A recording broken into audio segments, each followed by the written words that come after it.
kalau kalau kata ibu saya, warisan itu kalau berbentuk harta ada, tapi cepat habis gitu. Tapi ketika warisan itu berupa ilmu, kita bisa mengembangkan ilmunya, meningkatkan ke tingkat yang lebih tinggi dan juga tentu bermanfaat gitu, Mas.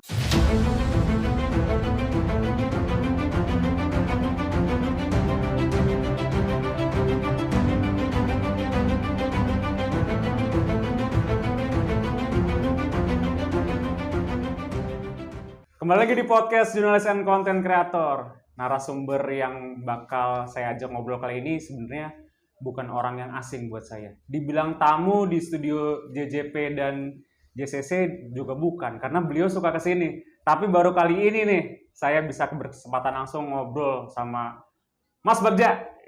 Langsung aja lah. Mas Bagja ini Ketua Jurnalis Jakarta Pusat. Betul. Beliau juga wartawan senior dan praktisi di media massa maupun sosial. Assalamualaikum Mas Bagja. Waalaikumsalam. Kesasar nggak kesini Mas? Tadi sih rada belok dikit. Gimana mau kesasar orang tiap hari, hampir tiap hari ya Mas Bagja ke studio ini ya. Kita tidur bareng di sini, nginep-nginep pas demo-demo dan lain sebagainya gitu kan. Sekarang udah alhamdulillah nih udah bagus banget ya Mas Kano, perkembangan pesat buat teman-teman JCC dan juga JJP yang ada di Jakarta Pusat ini gitu loh. Ya salut deh buat teman-teman gitu kan. Kita kerjasama biar bisa selangkah lebih maju dengan inovasi-inovasi yang ada gitu Mas Kano. Nyangka nggak Mas Bagja, ini studio Balai Wartawan Monty disulap menjadi tempat yang bagus seperti ini. Mas Bagja masih ini cita-cita Mas Bagja juga lah sebenarnya dulu ya, pengen jadi studio podcast kalau ya. Kalau saya bilang ini capaian ya, ketika dulu belum rame podcast mungkin orang menganggap apa sih podcast gitu ya, tapi saya udah berpikir ke depannya nih pasti media sosial akan jauh lebih merajai gitu loh timbang media-media mainstream. Makanya dulu saya berharap banget, ayo teman-teman kita bersama-sama bikin wadah yang kita bisa untuk media sosial juga, media mainstream dalam rangka menyebarkan informasi positif tentunya Mas Kano.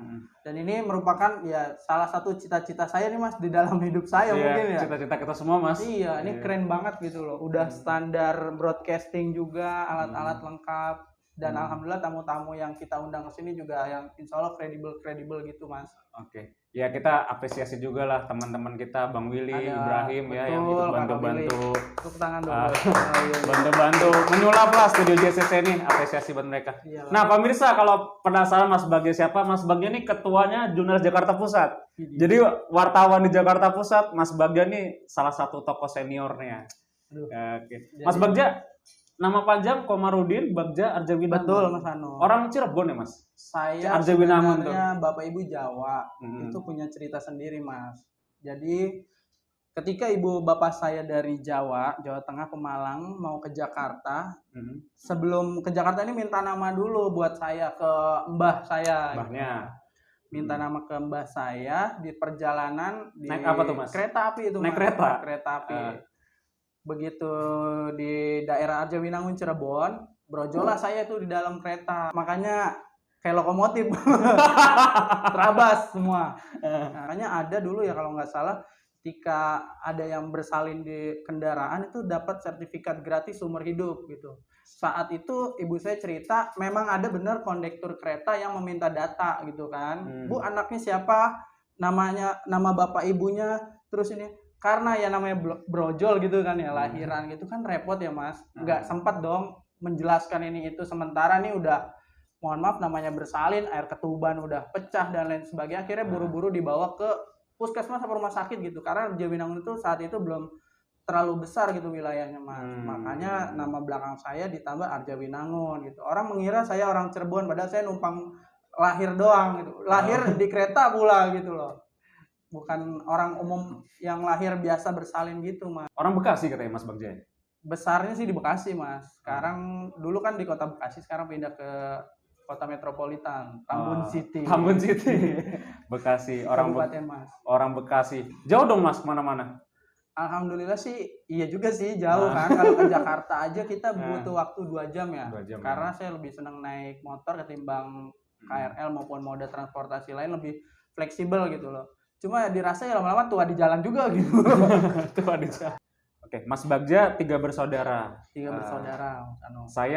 Saya sering ya, saya kenal lah keluarga Mas Bagja, kakaknya, adiknya. Bahkan saat meninggalnya ibu, saya juga datang ya Mas Bagja. Ya. Dan saya terharu sekali saat Mas Bagja cerita saat itu perjuangan ibunda Mas Bagja menyekolahkan anak-anaknya dari zaman beliau masih kerja di Jakarta Selatan di Kementerian PU ya saat betul, itu Mas. Kementerian PU. Gimana Mas Bagja peran seorang ibu ya khususnya ya? Peran seorang ibu menurut saya sangat besar banget gitu ya. Mungkin ya siapapun anak-anak yang ada di dunia ini sangat butuh banget peran ibu gitu loh. Makanya ketika ibu saya meninggal dunia ya, menurut saya dunia itu seolah-olah ya runtuh gitu loh, hancur karena kebetulan Allah takdirkan ayah saya itu meninggal pada saat saya umur 7 tahun lah ya, sekitar kelas 2 SD. Adik saya umur setahun dan kakak saya kelas 5 SD. Jadi kami ketika ditinggal orang tua laki-laki, maksudnya ayah itu masih kecil-kecil semua tuh Mas. Masih kecil-kecil semua dengan status ibu saya alhamdulillah saat itu sudah PNS Kementerian PU gitu. Dari perjalanan itu saya melihat ibu saya ini single fighter, bahkan sampai mengembuskan nafas terakhir tetap menjaga statusnya sebagai seorang janda beranak 3 yang tidak menikah lagi, yang sudah menautkan hatinya untuk ayahanda kami yang tidak menikah lagi gitu. Akhirnya ya kami belajar dari situ gitu loh, betapa dulu tuh susahnya cari duit tambahan untuk bisa menyekolahkan kita gitu loh.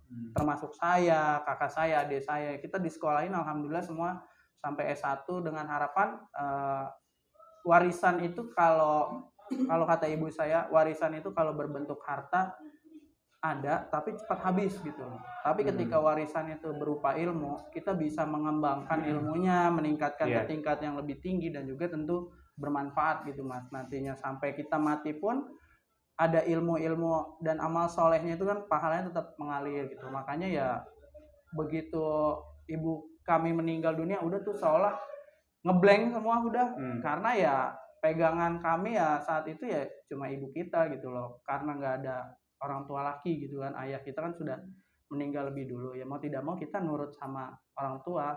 Momen apa yang membuat Mas Bagja melihat perjuangan ibunda Mas Bagja bekerja keras banting tulang? Kantor di Jaksel ya? Kantor di Jaksel. Kerja rumah di Bekasi, berangkat naik bus setiap hari. Jadi, cerita apa tuh Mas yang Mas Bagja nggak lupa? Keseharian ibu saya itu bangun jam 2 malam, itu nyiapin baju untuk anak-anaknya sekolah, karena kami masih kecil-kecil semua tuh saya. Itu ya? Iya kan, 2 SD, 5 SD, adik saya baru setahun gitu kan. Adik saya baru setahun, bangun jam 2 malam, nyiapin baju, terus sholat tahajud, mulai habis itu masak buat ditinggal untuk anak-anaknya, sampai bikin sarapan sama makan siang yang kiranya mudah untuk dihangatkan Mas saat itu. Karena kan kakak saya masuk siang kalau nggak salah, adik-adiknya kayak saya masuk pagi gitu, sip-sipan ya kan. Akhirnya kami pun gantian menjaga adik kami yang saat itu masih umur setahun. Nah, ibu saya 4:30 pagi habis sholat subuh berangkat naik bis dulu Patas AC Mas, 27. Saya ingat banget itu nomornya. Bekasi Blok M kan. Bekasi Blok M ya? Iya, Bekasi Timur Blok M 27, nyampe sono turun lumayan lah ya, dari Blok M ke Kementerian PU nih kadang jalan kaki biar sambil katanya sambil bawa makanan juga ibu ya untuk sambil jualan apa aja sih, kue ya saat itu ibu ya, kue kering, terus habis itu jualan barang pecah belah, teman-temannya pada nitip ya, apapun dilaksanakan selagi halal ya. Itulah, dari situlah mungkin inspirasi saya untuk berbisnis itu jangan malu, jangan gengsi gitu loh. Selagi yang kita jual halal, yang kita laksanakan halal, kenapa enggak gitu loh. Dari situlah mungkin oh ya udahlah, bismillah, apapun ayo kita jalani, yang penting kebutuhan kita tercukupi, kita tidak meminta-minta. Karena ibu saya paling pantang sih untuk ketiga anaknya ini untuk meminta-minta, makanya ya semuanya harus dibekali dengan ilmu sama mental juang yang tinggi gitu Mas. Dan itu yang membuat Mas Bagja fight sekali ya dalam menjalani hidup saat ini ya? Iya, alhamdulillahnya ya, karena ditempa dari kecil ya, kita ditinggal orang tua umur segitu sampai sekarang saya umur 30-an, akhirnya merasa ya kita ini sebagai laki-laki tuh jauh banget dibandingkan dengan seorang ibu yang meninggal suaminya dan harus bertahan hidup gitu loh. berjuangnya kita sekarang menurut saya sih nggak ada apa-apanya dibanding dengan Ibunda ibu Mas saya. Bagja ya. Zaman dulu kan belum ada teknologi kereta akses transportasi masih terbatas ya kan, motor masih sedikit Mas dulu. Dulu ibu saya belanja ke pasar. Saya dulu kecil kelas 2 SD belanja Mas ke pasar karena dari kecil yang kebetulan bapak saya setelah memutuskan untuk mengundurkan diri dari instansi pemerintah di bidang listrik lah ya, BUMN di bidang listrik. Terus akhirnya bapak saya buka warung buat menjaga anak-anak sambil cari tambahan. Karena ibu saya udah jadi PNS kan, nggak mungkin ditinggal untuk ngurus keluarga sebelum bapak saya meninggal. Akhirnya saya ikut belanja tuh sama bapak saya ke pasar. Kelas 2 SD saya pagi akhirnya setelah bapak saya meninggal, karena saya yang tahu tempat-tempat belanjanya, akhirnya saya beli barang nih, ditulis dulu, nitipin dulu nih Mas. Kelas 2 SD naruh di tukang grosir, Bu, saya belanja ini. Nanti siang habis pulang sekolah saya ambil. Habis pulang sekolah saya ke pasar karena emang nggak terlalu jauh jaraknya ya SD saya ke pasar. Akhirnya baru dari situ saya pulang. Gantian sepedanya dipakai kakak saya berangkat sekolah kayak gitu Mas. Ibu saya akhirnya bilang, ibu nggak pengen anak ibu malah sibuk nyari duit karena pekerjaan utama kalian tuh adalah cari ilmu. Sekolah ya. Makanya dari situ saya dilarang tuh nggak boleh belanja. Karena ibu saya nggak tahu. Jadi saya yang inisiatif. Saya tawarin. Sempat diledek nggak Mas teman-temannya Pasti ya, saat Mas Bagja jualan itu? Menjadi anak yatim di usia kecil-kecil itu sangat banyak pasti ya. Buliannya itu kalau bisa dibilang bulian sekarang tuh mungkin nggak ada apa-apanya ya dibanding dulu-dulu zaman kita masih kecil-kecil gitu loh. Dari yang mulai dibilang anak janda, miskin dan lain sebagainya, itu menjadi pemacu kita biar kita lebih maju. Kita nggak bakal mati kok kalau kita dibully istilahnya kan ya. Saat itu karena mental kita udah terbentuk dulu gitu teman-teman. Kalau misalkan sekarang kan mungkin lebih berpengaruh terhadap psikologi ya, dibully apa segala macam, karena bulian sekarang ini diviralin dan juga fisik Mas, lebih ke fisik. Jadi orang dibully, digaplok juga, ditendang juga, disambit juga kan seperti itu. Meskipun saya sendiri juga tidak setuju mau bully zaman dulu maupun zaman sekarang gitu. Yang jelas ya perjuangan itu kita lalui dengan ya berpeluh-peluh gitu kan, berkeringat, dengan cibiran orang, ya udah niatnya kita bismillah aja nolong, sama-sama ngebantu lah, ibu kita membantu kita membantu ibu. Oke, akhirnya Mas Bagja kuliah di Universitas Muhammadiyah. Betul. Jauh loh Mas dari Bekasi ke Jaksel ya saat itu ya? Saya bolak-baliknya, sempat ngekos sih 3 bulan. Sempat ngekos ya? Cuma daerah yang saya kos itu kebetulan banjir ya. Aduh, saya sedih banget tuh kalau udah banjir kan. Ke kampus pakai sepatu boot. Sampai ya itu orang-orang kan nggak ada yang tahu kita kosan banjir, repot kalau pakai sepatu bagus. Akhirnya saya pakai sepatu boot Mas ke kampus. Dulu mungkin belum ada pasukan oren ya, sampai saya disebut pasukan oren karena pakai sepatu boot, nyeleneh gitu loh ke kampus. Menurut saya pakai fungsi, yang penting saya nyaman nggak masalah gitu loh. Jalan aja udah, yang penting nggak merugikan mereka. Karena dari kecil tuh udah didoktrin untuk kita berjuang. Jangan pernah dengerin cibiran ya. Kalau kita dengerin masukan yang membangun nggak apa-apa, terima, ambil nasihat dari orang yang ngasih tahu. Tapi kalau cibiran, ya jadiin aja jadi kayak pecut gitu loh Mas. Emang mungkin karena haters itu orang yang benci sama kita kadang orang yang paling jujur yang memberi masukan ke kita kan. Kita menanggapnya seperti itu. Kalau hidup ini baper terus ya kita nggak maju-maju Mas. Yang ada kita penyakitan gitu loh. Memikirkan dulu kan. Oke, Mas Bagja, akhirnya gimana? Dulu kuliah jurnalistik ya? Saya memang sejak awal jurnalistik. Pengen jadi wartawan, Mas? Iya, cita-cita saya itu jadi wartawan karena menurut saya wartawan itu satu, cerdas ya. SMA saya bukan orang yang ahli di bidang eksak gitu. Meskipun saya dari IPA, SMA saya kelas 3-nya kan IPA. Kelas 2, kelas 3 IPA, tapi saya berpikir eksak ini penting gitu loh untuk dasar kita gitu loh. Tapi ketika kita udah mulai jenjang bermasyarakat karena prinsip saya itu harus menebar manfaat sebanyak-banyaknya gitu Mas. Begitu di SMA saya mikir ya udahlah, saya kayaknya cocoknya jurnalis. Kenapa jurnalis? Melihat jurnalis ini teman-teman tuh cerdas, menguasai isu sana sini, taktis, praktis, berpikir tuh cepat gitu loh. Oh harus ngambil ini, oh harus ke sana, harus ke sini gitu loh. ambil narasumber ini nanti begini itu kan taktis ya. Terus abis itu juga pastinya selain cerdas juga pinter dong gitu loh. Pinter dan banyak hal yang harus dia kuasai. Media pertama di mana dulu? Saya di Bogor, Mas. Oh, di Bogor Di liputan. Bogor, Rumah media. di Bekasi, Mas. Rumah di Bekasi, jauh Cilengsi. banget. Iya, lumayan tuh 2,5 jam kalau ke sono kan. Itu baru ke kantor doang ya? Itu baru ke kantor. Belum kalau kita dulu saya dapat desk-nya itu ekonomi, pendidikan, otomotif sama liputan khusus, Mas, Lipsus. Jadi investigasi kayak gitu. Itu kalau investigasi saya bisa sampai ke Bogor Barat, puncak ke sini, terus Bogor Barat sini tuh dari rumah ke Cilengsi dulu ke kantor, baru ke tempat-tempat yang udah dituju untuk kita liputan khusus itu, Mas. Mas, dulu katanya makan mie instan terus ya kalau liputan di Bogor ya? Kan? Karena ceritanya gimana tuh, Mas Bagja? itu baru ya, salah satu perumahan elit yang baru, ruko-ruko tempat saya kerja, sebelah sonanya bedeng. Bedeng itu bedeng untuk pekerja proyek gitu ya, Mas. Adanya siang sampai mungkin maghrib doang gitu kan. Mau kemana-mana jauh apa segala macem. Akhirnya ya untuk menyikapi kelaparan di malam hari, karena saya waktu itu koran harus bisa mantau sampai sekira jam 1:30 lah, kurang lebih 1:30 malam, Mas, buat bantu memastikan tidak ada kesalahan cetak. Akhirnya beli mie instan tuh, udah buat nyetok di kantor, makan malam ya mie terus tiap hari ya, karena jauh kemana-mana dan kita mager gitu loh. Keluar kan udah sepi gitu kan. Akhirnya ya masak pakai Magicom, pakai mie aja udah. Nggak sakit tuh, Mas? Lama-lama tipes juga sih, Mas.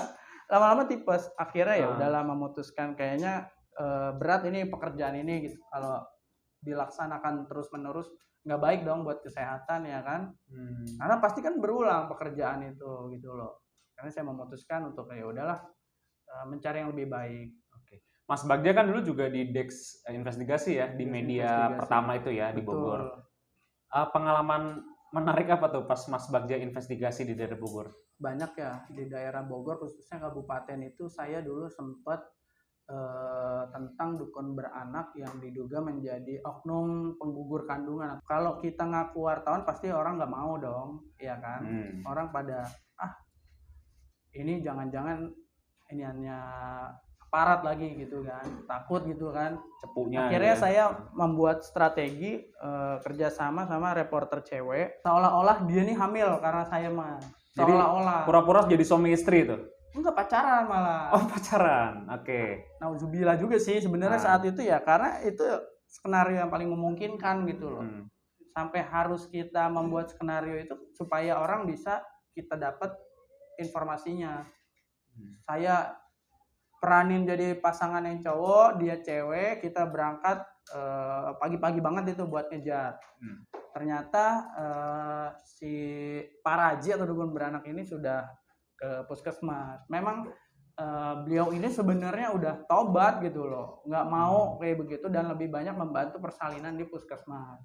Kita kejar di puskesmas, ternyata dia udah pulang katanya. Kita kejar, akhirnya ngobrol di situ.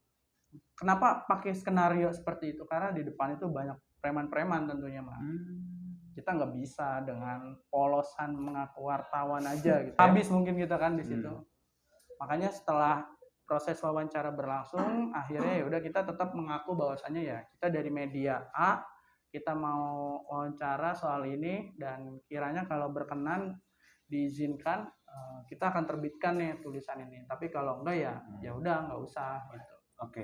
Dulu juga sempat investigasi jalan rusak juga ya? Jalan rusak, Mas, itu daerah Bogor Barat ya. Sampai saya tidur nginep di rumah warga dan parahnya sih ya oknum aparat di situ seolah tutup mata semua tuh dengan kejadian jalan rusak, truk-truk tonase tinggi yang menghancurkan itu ya pasti dimana kalau ada salah satu kerusakan itu ya itu patut diwaspadai pemerintahnya kemana gitu kan. Begitu lagi ngerekam dulu, HP-nya belum secanggih sekarang, Mas. Android awal-awal tuh saya lagi ngerekam untuk video itu di stopin, Mas, sama kru-kru truk-truk penambang pasir itu kan. Bang mau ngapain? Foto-foto nggak ada izin apa segala macam ya. Warga yang saya ikut boncengin aja sampai gemeteran, dia ketakutan gitu kan. Akhirnya saya bilang, enggak Bang, kita lagi survei aja nih buat ajang off-road, saya bilang gitu. Oh, jadi Mas Bagja Motor pura-pura trail. jadi panitia off-road? Iya, jadi panitia off-road supaya apa ya, namanya jalan rusak masa iya mobil-mobil sedan ya kan, nggak mungkin kan.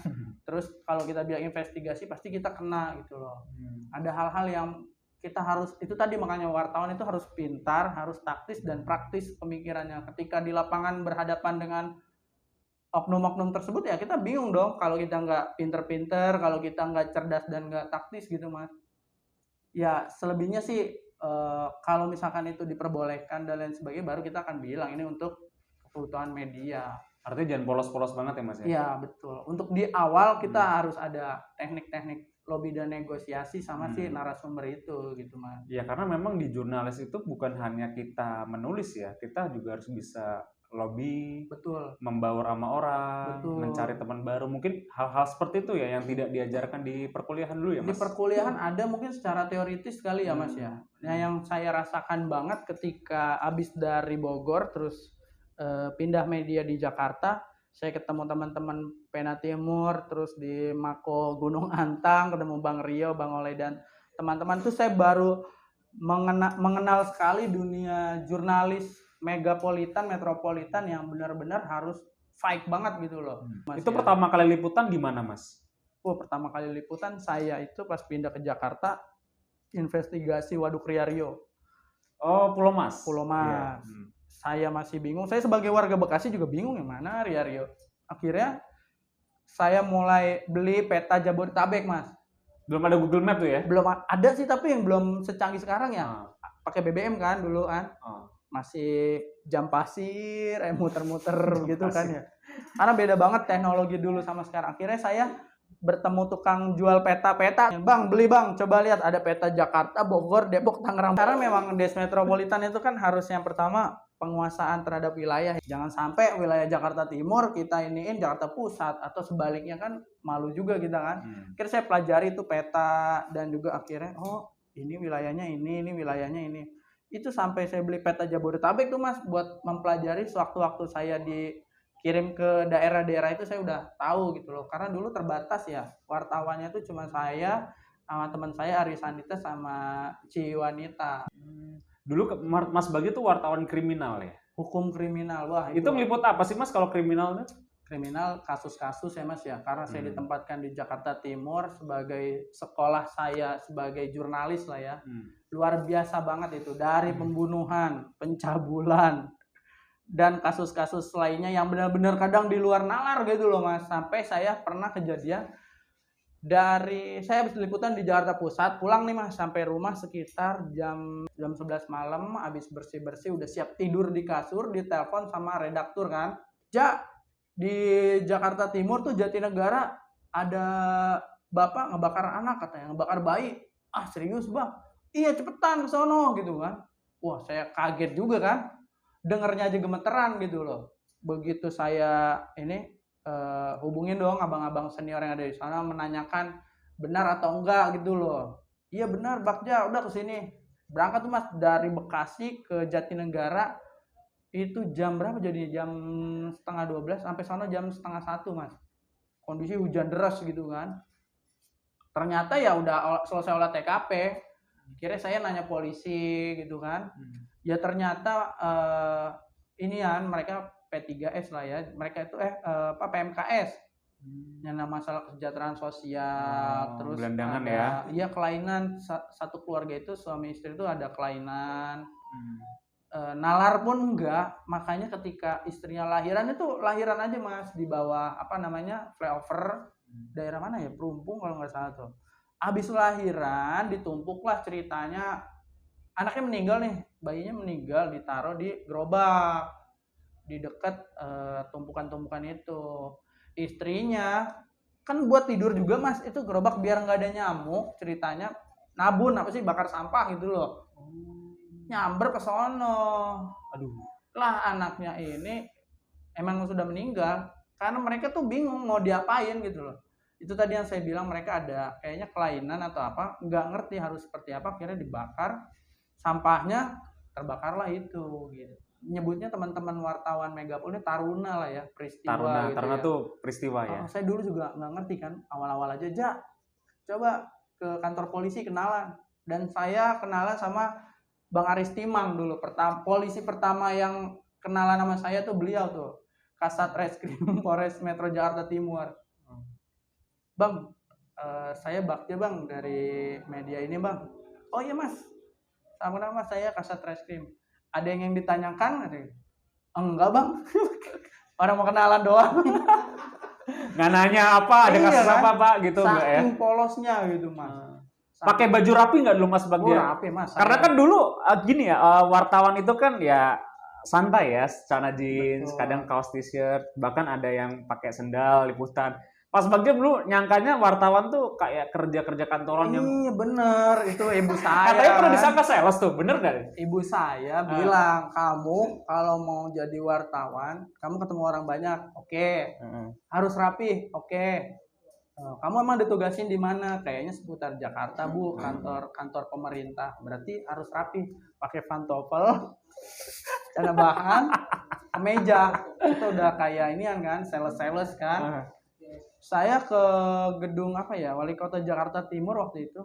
Rapi gitu mas, kayak orang kantor. Rapi mas, bawa tas gede banget lagi. Udah kan? kayak orang benar itu ya. Iya. Pak, saya ini pak, gitu. Lucu juga kalau diingat, gila. Ternyata gue dulu serapih itu gitu loh. Pak, kenalkan diri pak, saya wartawan ini. Sampai ke balai wartawan teman-teman Pemkot Jakarta Timur, dikira sales mas, nggak ada yang negor saya. Sampai dikira Iya sales. kan? Saya akhirnya ketemu teman saya tuh John Kaban lah ya dulu di Berita Jakarta. Bang, gua pikir lu sales tahu katanya gitu kan. Masa sih? Emang salah ya berpakaian begini? Karena itu saya cuma 8 hari kayaknya. 8 hari ke-8 saya jadi wartawan di Jakarta tuh kayak saya masih kayak gitu, Mas. Rapi gitu kan. Tambah tampilan saya begini kan, bisa lihat sendiri. Jadi ya orang menilai saya, oh, jangan-jangan sales ini nih. Obat herbal gitu kan. Sampai ditanya nggak, Mas bawa produk apa gitu? Untungnya sih enggak ya. Makanya nggak bawa brosur kan Mas? polos-polosnya begitu kali ya Mas. Saya zaman dulu akhirnya ketemu Mas Kano, ketemu Kakak Willy di lapangan. Saya lihat oh stylenya begini kali ya wartawan hukum kriminal, pakai kaos, pakai celana, pakai sepatu ya rapih, tapi untuk di lapangan kan beda gitu. Sementara saya standarnya mungkin kayak pejabat kali. Bayangin anak megapolitan gitu Mas, pakai pantofel, celana bahan. Udah kayak pas teller bank aja tuh ya. Keren banget kan. Nongkrongnya pinggir jalan aja kita. Bikin berita aja dulu pakai apa BlackBerry, pakai HP gitu kan. Orang ngeliat nih gila keren banget nih orang berangkat perlente banget pakai pantofel gitu. Liputannya kecomberan, kebanjiran, tawuran gitu-gitu yang erat banget sama kita gitu loh Mas. Situlah kita mulai adaptasi lagi. Makanya saya banyak belajar dari teman-teman sekalian, Mas Kanu, Kakak Willy, abang-abang yang di timur, Bang Rio Manik, Bang Olay, Bang Urip Arpan dan lain sebagainya yang ada di sana. Oh ternyata begini jadi wartawan gitu loh. Banyak banget ilmu yang saya dapatkan dan mungkin di bangku kuliahan itu mungkin diajarkan nggak terlalu banyak lah ya dan juga bukan terapan. Karena bagi saya wartawan itu hidupnya kayak mengukir kisah. Kita tuh tidak hanya membuat berita, tapi kita mengukir sejarah gitu loh Mas. Bahkan kita sendiri adalah saksi sejarah ya nggak sih? Kalau kita ditanya peristiwa A, peristiwa B, ketika itu kita masih berstatus sebagai wartawan, pasti kita dengan jelas dan tegas kita bisa menjelaskan dengan detail gitu loh. Oke. Mas Bagja kan dulu kriminal ya, wartawan kriminal. Mungkin sampai sekarang juga masih mantau-mantau lah ya berita kriminal. Sering lihat mayat tuh Mas? Alhamdulillah sih Mas. Dulu berkat Bang Silain yang senior kita di Jakarta Pusat, ada sebuah tradisi ketika anak-anak wartawan baru ini harus ke RSCM teman-teman. RSCM? Rumah sakit Cipto Mangunkusumo itu di kamar mayat khususnya. Memang benar sih, zaman beliau itu masih banyak jenazah-jenazah yang tidak dikenali, korban kecelakaan dan lain sebagainya. Kondisinya ya kan? udah mengenaskan lah ya. Kita disuruh ke sono ketemu sama penjaga kamar mayat untuk bisa dapetin data, untuk bisa mendapat kronologis. Karena berbeda dengan zaman sekarang mah apa-apa serba medsos, bener nggak sih? Kecelakaan ya alhamdulillahnya ini sebuah kemajuan ya. Instansi-instansi seperti kepolisian, Korlantas dan lain sebagainya sudah punya media sosial yang bisa menjadi saluran informasi mereka mah. Jadi kita kan nggak perlu repot ke sono. Kalau dulu kita ketemu dulu satpamnya, bang benar nggak ada mayat, bang benar nggak ini mayat itu gitu loh.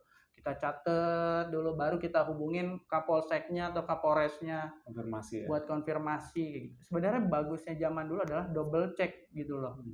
Perasaan Mas Bagja pertama kali ngelihat mayat seperti apa, Mas?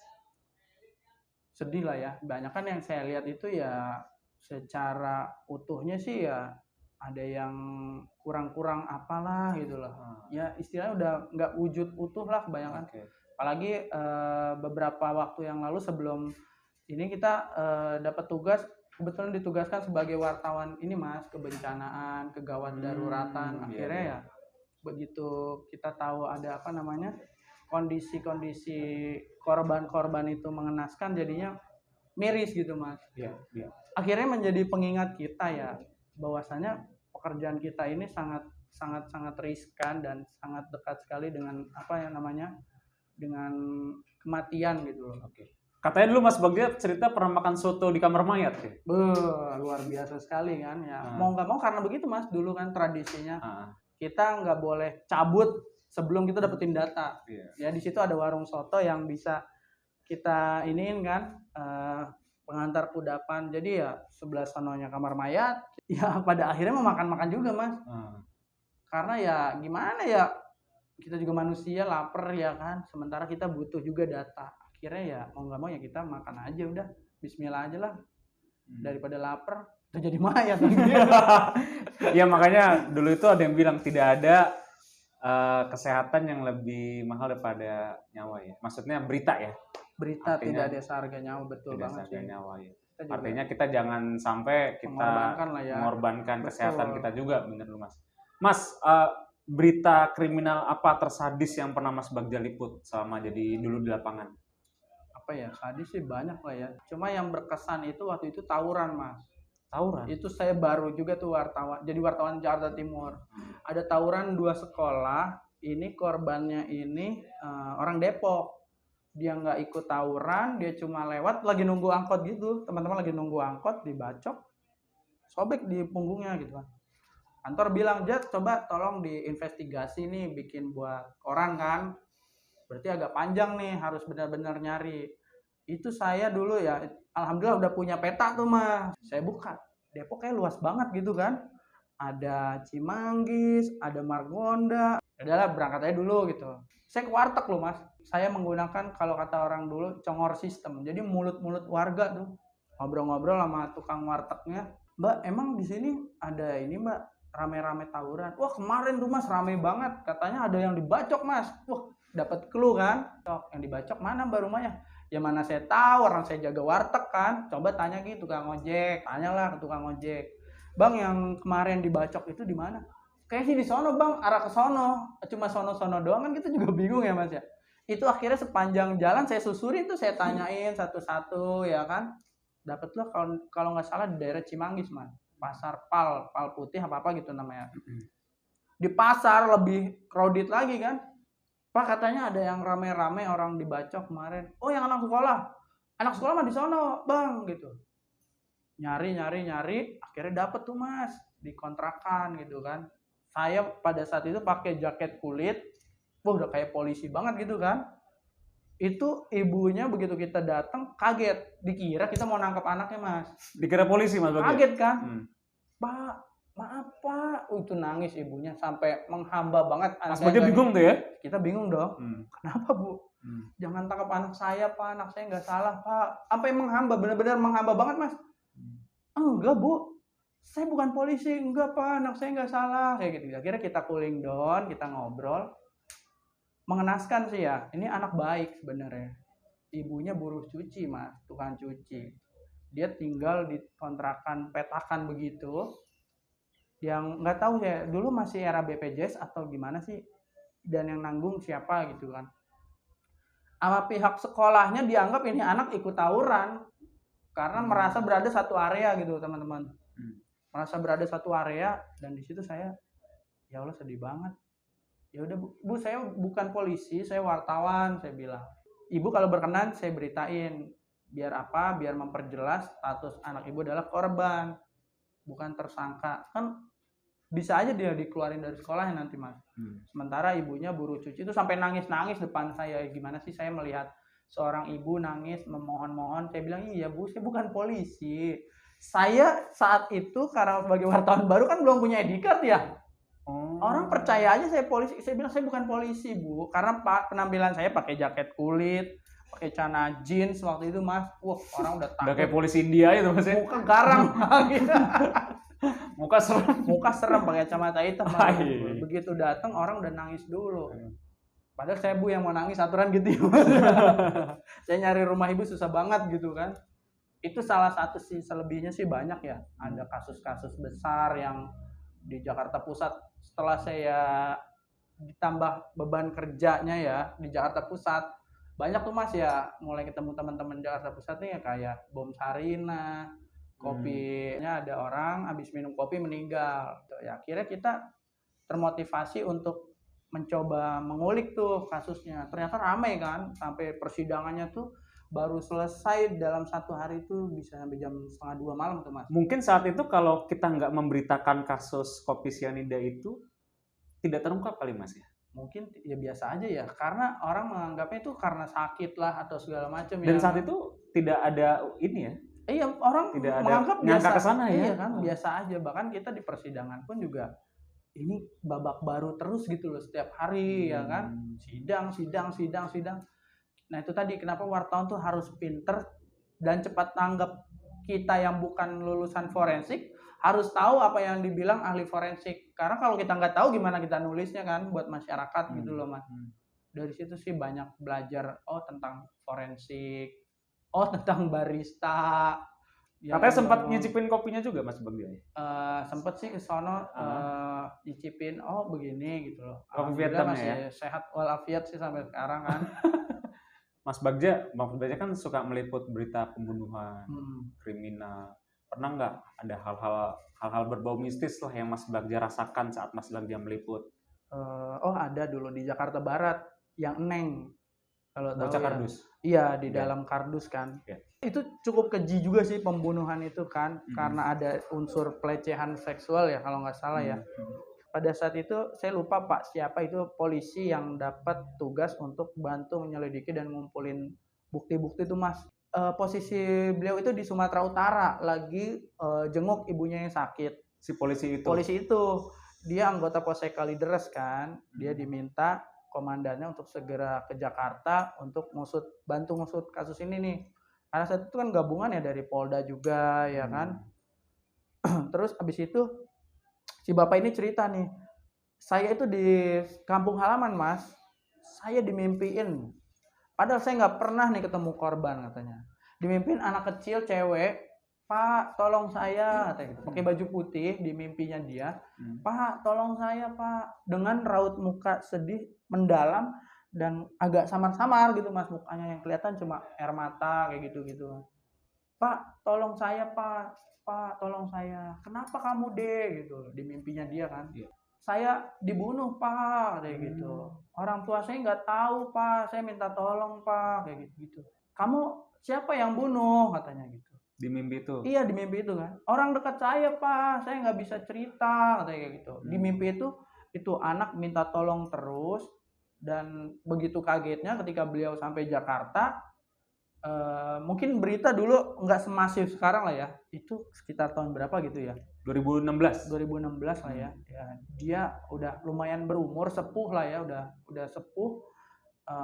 Dia baca-baca lagi berita acara kasusnya gimana ya kan. Terus abis itu dapat info dari anggota-anggota lainnya. Begitu kaget, begitu dibuka foto jenazahnya si korban ini, loh ini kok kayak di mimpi saya gitu loh katanya. Padahal saya nggak pernah ketemu katanya.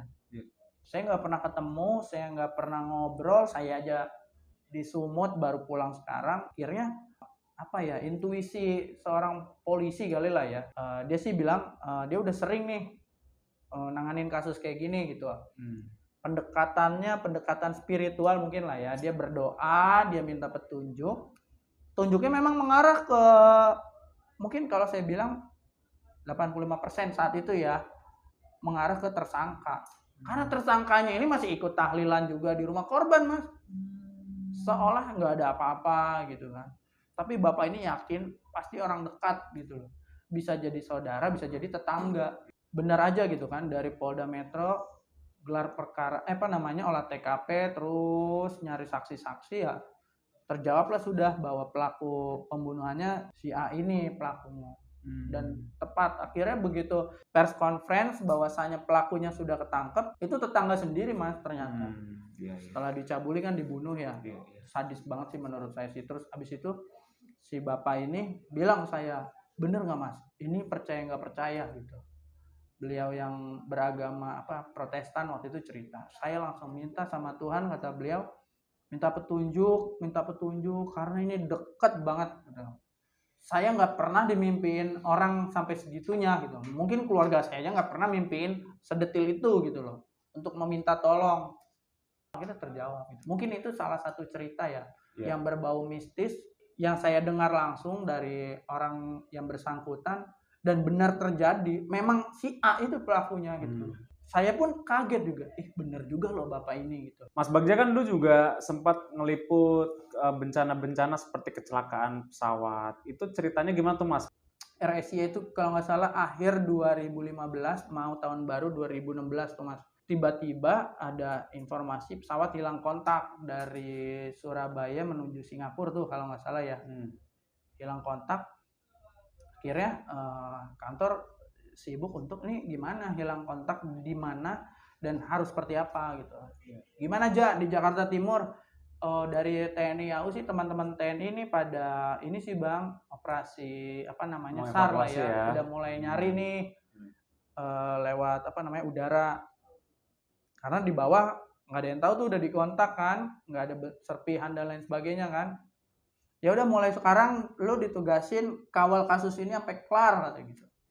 Itu sebuah tantangan baru buat saya, meskipun saya juga belum pernah ya seumur hidup saya meliput kecelakaan pesawat gitu.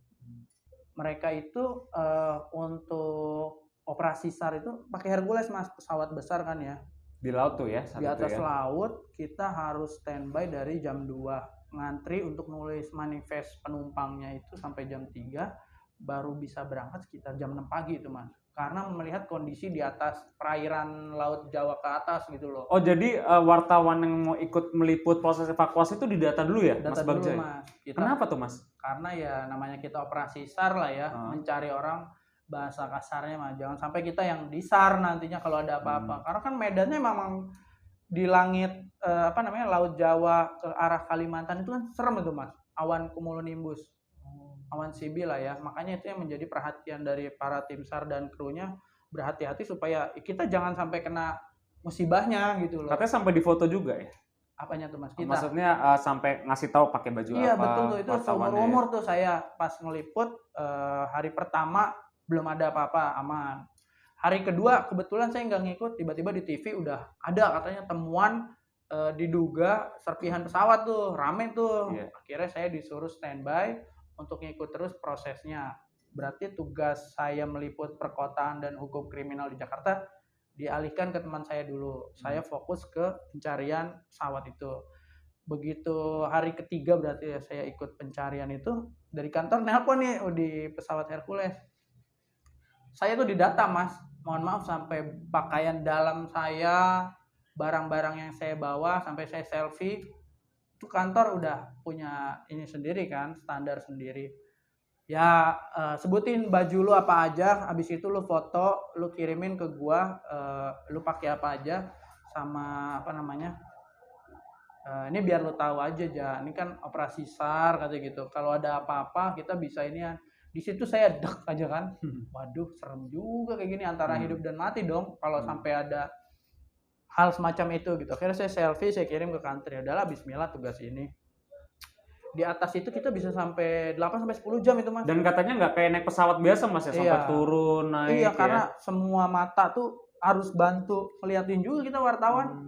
Habis mau bikin berita di atas, sinyal bisa-bisa aja ngirim. Kalau di pesawat Hercules itu kan masih bisa ya kita pakai HP ya. Cuma tergantung sinyalnya nyampe atau enggak. Tapi di atas lautan itu kan serem mas. Kita udah terbang rendah karena untuk ngelihat, kalau bapak-bapak TNI AU kan pada pakai teropong ya. Kita mata telanjang aja begini aja ngelihat gitu kan. korban-korban ada atau enggak, ada serpihan atau enggak. Itu satu kali keliling ini jauh itu Mas, cakupannya itu bisa 1 jam. Kayak apa ya, obat nyamuk kali ya rutenya tuh kan. Muter gitu ya. Pertama kecil, gede, perluas wilayah. Terus dari Halim dibilang udah tambah lagi 1 jam lagi lah buat ininya. Itu lumayan tuh sampai 8 jam di atas kita. Bayangin muter-muter doang itu Kakak Willy teman-teman. Pusing juga kita kan yang tidak pernah naik pesawat. Naik pesawat kalau liburan ya enak lah, ya nggak sih? Iya. Ini kita ada misi khusus, kita sebagai wartawan kita juga harus tahu kan. Oh Pak, ada ini misalkan, ada serpihan gitu-gitu. Ini nggak ada ketemu sama sekali. Itu masih belum ke arah Kalimantan, itu ke arah Bangka kalau nggak salah, Bangka Belitung. Tadinya sempat mau buka posko di sono. Alhamdulillah kesini-sini makin dapat titik terang tuh. Katanya ada nelayan di Kalimantan tuh yang lihat pada saat pesawat itu jatuh Mas. Akhirnya semua berubah. Waktu itu siapa ya? Oh panglimanya Pak Muldoko. Kita nyebutnya Pak D tuh saat itu. Karena setiap hari konvers terus bareng kita wartawan. Ada KNKT, ada Basarnas, ada TNI AU, AD, AL semuanya dikerahkan beserta pasukan-pasukan khususnya dibantu untuk mengerahkan. Pemerintah daerah sono juga ikut juga. Jadi saya senang dapat motivasinya ketika itu kan kita tahun baru itu Mas. Keluarga saya kebetulan lagi liburan, saya doang yang bertugas gitu kan, ditelepon orang tua, sedih juga kan orang tua lagi mudik ke kampung halaman. Kita ada di tempat orang lain, akhirnya pas hari kesekian kita akhirnya ke Pangkalan Bun Mas. Saat itu saya masih wartawan baru, belum ada ID card, bayangin. Ada penyebutan khusus ya, kita nggak boleh sembarangan mayat ini apa segala macam, disebutnya body part ya kan, serpihan atau potongan tubuh atau apa. Saat itu belum familiar banget sih, makanya bahasanya kayak bahasa teknisnya body part. Kita belajar itu kayak 2-3 SKS Mas tentang pesawat aja dulu, bagaimana pesawat itu secara teknisnya. Ekornya ternyata didesain untuk lebih mudah lepas, terus black box itu apa, VCR itu apa, FDR itu apa, dikasih tahu semua. Kita belajar biar apa, biar kita nggak salah tulis gitu kan. Karena kalau salah tulis berabe juga, ini masalah wajah Indonesia di internasional gitu loh. Dan pulangnya itu saya bareng jenazah-jenazah dari Surabaya, asal Surabaya Mas. Jadi kita duduk, depan kita peti-peti jenazah. Itu udah wangi kapur barus lah ya, udah pakai formalin dan lain sebagainya. Biasa kita cuma begini aja di pesawat, lihat aja sambil merenung kali Mas Bagja ya. Kita itu wartawan itu dekat banget ya, wartawan kriminal hukum. Sebenarnya semuanya sih pekerjaan itu dekat dengan maut gitu, tapi kita sih sangat dekat gitu loh. Teman-teman yang di kapal laut juga bilang goncangannya, ombaknya tuh kenceng Mas. Makanya ya dari situlah kita banyak belajar, gak usah sombong lah kita di dunia. Begitu kita udah wayahnya, waktunya mati ya kita mati. Meninggalkan apa kita kalau bukan kebaikan gitu loh. Menurut Mas Bagja, di antara pemilu-pemilu yang pernah Mas Bagja liput, mana yang paling berkesan? Dari 2014 juga berkesan kan waktu itu. Ada kalau nggak salah 2 kubu juga ya. Antara Pak Jokowi Prabowo terus kan yang menjadi inian saat itu loh, isu seksinya kan. Makanya begitu, apalagi kita di Jakarta Pusat kan, udah tuh kita mainannya MK, Bawaslu, KPU, kalau nggak RSPAD. Jadi demo-demo pada cedera dibawa ke sana gitu loh. Dan pilkada DKI juga ngalamin juga Mas, ditambah waktu itu kan isu Pak Ahok ini ya, meskipun ada 3 pasangan calon, tapi di situ benar-benar ketara banget gitu loh. Benar-benar bisa dibilang apa ya, langit dan bumi gitu Mas. Kita ada di dalam sejarah itu dan kita ya kebetulan Mas Kano, Kakak Willy ya, kita sampai kita berbaur lah ya buat mencari informasi. Saat itu demo yang 411 kalau nggak salah, 411 sebelum 212 tuh jauh tuh sebelum itu kan ya. Kita sama-sama bareng-bareng gitu. Udah aman nih. Dari pagi kita nginep di balai kita tercinta ini di Monti, terus kita keliling-keliling ya kan. ya pengalaman kita susah sinyal, pasti dapat ancaman verbal, ancaman lisan dari narasumber. Pernah Mas sampai digituin? Banyak ya, dan itu tidak memandang agama apa. Yang jelas mereka lebih kepada kalau nggak sekubu sama kita, gue nggak mau ngasih informasi sampai segitunya gitu loh. Iya.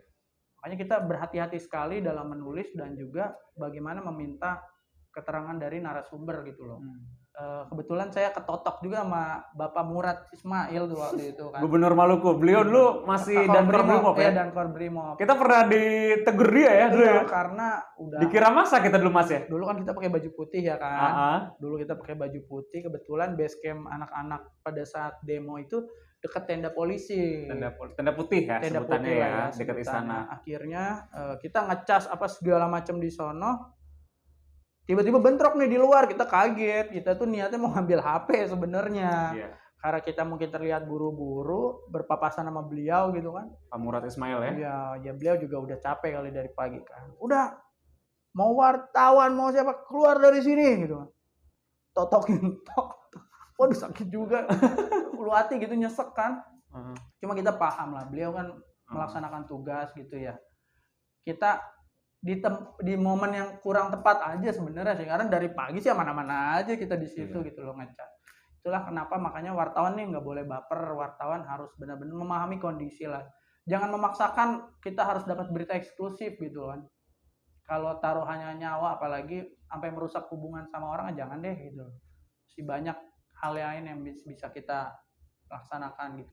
Mas Bagio katanya pernah dibegal juga ya? Betul. Saat pulang ke rumah saya itu kalau nggak salah 2023 itu hampir kena begal itu Mas. Daerah Tambun Mas. Tambun? Di daerah Tambun. Itu sekitar jaraknya 1 kilometer dari rumah sebenarnya. Itu udah jam berapa? Jam 1 pagi. Saya ngelihat motor tuh ada di kanan kiri dan ini jalan rusak gitu. Ketika mereka saya dekat, saya pikir oh ini teman pulang bareng gitu Mas Ano. Enak dong, aman kan? Udah jalan tuh. Lama-lama saya curiga juga karena yang satu motornya ini bonceng 3, satu sendiri dia cingak-cinguk tuh Mas, kayak nandain gitu kan. Pas begitu saya tepat di belakang dia bilang wah ini nih kayak gitu, ini nih berarti saya udah kayak sasaran terkunci gitu Mas. Dipepet. Iya, mereka modusnya begini nih teman-teman, segitiga. Ini juga bisa menjadi pelajaran juga nih buat teman-teman semua. Modus-modus begal di jalan. Begitu dipepet begini, akhirnya ya namanya kita insting kita liputan kriminal kan Mas. Ini nggak bener nih gitu loh. Saya langsung ambil kanan karena kosong kan ruang kanan sama kiri sebenarnya, dan itu jalanan rusak semua. Saya waktu itu lagi pakai motor Vario jadul lah ya, pakai box lagi. Ambil kanan, ngebut tuh saya udah berdiri, saya kayak lagi rally Mas. Dok gitu kan. Karena mereka itu ngejar yang sendiri itu. Jadi sprinternya bahasa mereka itu sendiri ngejar. Saya ngeliat di spion, wah makin terang nih, berarti makin dekat dong dia. Terus aja. Karena yang bertiga bilang, wah kejar. Yang bertiga itu nomor 2-nya itu megang ini celurit. Wow. Megang senjata tajam tapi pakai hoodie gitu kan, kupluk. Sambil ngacumin begini, ayo kejar gitu.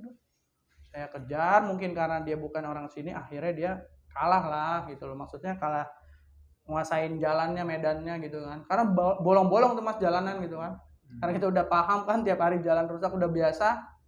Kita balik ke rumah udah aman. Gitu pagi baru tersadar ternyata semalam gue hampir jadi korban kejahatan. Sempat gitu. Luka nggak Mas Bagio? Alhamdulillah enggak sih Mas. Cuma shocknya itu baru sehari setelahnya. Akhirnya kita bikin berita, tujuannya apa? Untuk mengingatkan aparat dan juga pemerintah setempat bahwasanya jalan rusak ini punya potensi kecelakaan maupun kejahatan. Karena gelap Mas, itu habis hujan, jalanannya becek, rusak, tambah gelap, itu menjadi kawasan empuk tuh buat mereka beroperasi. Mas Bagio pulang jam berapa sih kalau malam? Saya itu baru keluar tuh biasanya jam 10 atau 11 malam. 11. 2 jam berarti kan jam 1 tuh nyampe rumah tuh. Lagi sepi-sepinya tuh jalannya. Lagi sepi-sepinya kan. Dan akhirnya mereka itu kabur begitu aja, kita juga nggak sempat ngeliat kan. Setelah saya buat berita, saya coba konfirmasi ke Polsek, ke Polres gitu kan. Alhamdulillah mereka cepat respon, datang tuh Bu Nana ya, Bu Rusnawati. Polsek Tambun ya. Polsek Tambun. bersama jajarannya ke rumah, menanyakan bagaimana kronologis dan lain sebagainya, dan menjadi atensi sendiri nih Mas buat teman-teman Polsek Tambun. Nah besokannya langsung ada patroli besar-besaran tuh untuk itu. Ya alhamdulillah respon baik sih, cuma mungkin kedepannya ya warga juga harus aware nih terhadap keamanan diri sendiri. Polisi mungkin nanti bisa lebih sering lagi patroli karena kejahatan jalanan ini luar biasa gitu. Oke, menarik dengar cerita Mas Bagja. Mas Bagja ini juga selain wartawan, juga katanya pengusaha ini ya. Pengusaha apa nih? Ini apa nih Mas? namanya Ketemu kamu. ini kopi ketemu kamu ya. Sudah banyak varian yang kita lahirkan. Kayak misalkan ini red velvet, ini mocha latte dan itu. Apa sih kepanjangannya Mas? Ketemu kamu tuh? Ketemu kamu tuh apa ya? Lebih ke kopi, teh, jamu. Awalnya seperti itu ya. Cuma saya mikir dulu filosofinya orang tuh kalau ngopi itu biasanya pada saat ketemu Mas, orang. saya cicipin ya. Boleh Mas, silakan Mas. Ini rasa apa? Itu rasa green tea latte. Green tea latte kita cicipin dulu. Varian milkshake. Kita ada yang kopi americano, ada mochaccino, ada cafe latte, banyak deh. Jadi menyalurkan hobi. Enak banget Mas.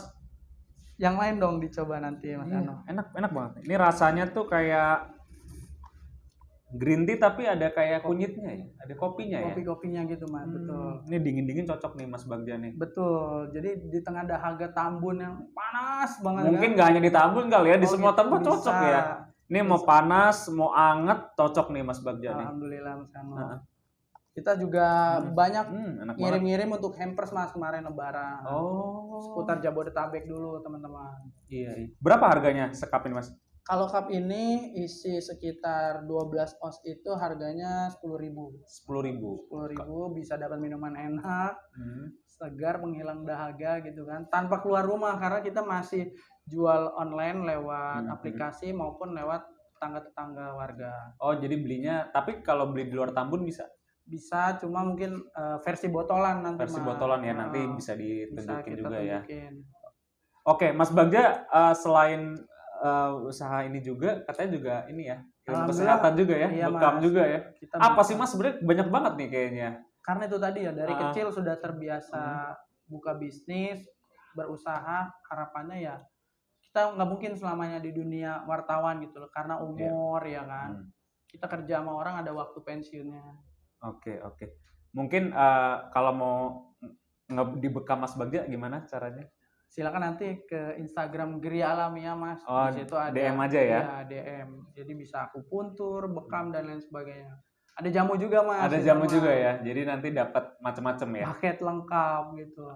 Kita nggak hanya sebagai wartawan tapi bisa juga untuk yang lain-lain bisnis. Ada mungkin pesannya Mas buat teman-teman jurnalis lah nih. Teman-teman jurnalis yang sekarang masih berjuang di lapangan gitu, atau teman-teman yang pengen berwirausaha kayak Mas Bagja, ada nggak pesan atau tipsnya nih? Tipsnya buat teman-teman yang masih di lapangan, masih meliput sana sini, buat nyaman aja ketika bekerja.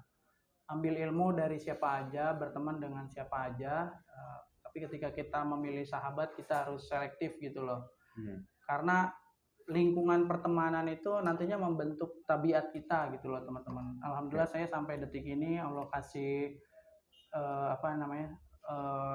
di level saat ini ya berkat doa dan dukungan dari teman-teman sekalian, Mas Kanu, Kakak Willy, yang kita membuat support system gitu. Jadi pertemanan itu nggak sekedar berteman doang, ada kepentingan ini itu, tapi lebih ke support system. Ketika kita senang, sedih, mereka tetap ada mendukung kita. Dan jangan lupa teman-teman, kita tetap berdoa dan juga berusaha supaya apa? Ketika nanti misalkan kita ditakdirkan tidak di dunia jurnalis, kita masih punya jaringan lain, punya keahlian lain yang bisa untuk menunjang kehidupan kita. Tepuk tangan dulu buat Mas Bagja. Terima kasih. Oke, thank you ya Mas. Siap, waktunya ya. Oke, pemirsa, itu dia obrolan saya dengan Ketua Jurnalis Jakarta Pusat, Mas Komarudin Bagja Arjawinangun. Oke, sampai jumpa di video selanjutnya.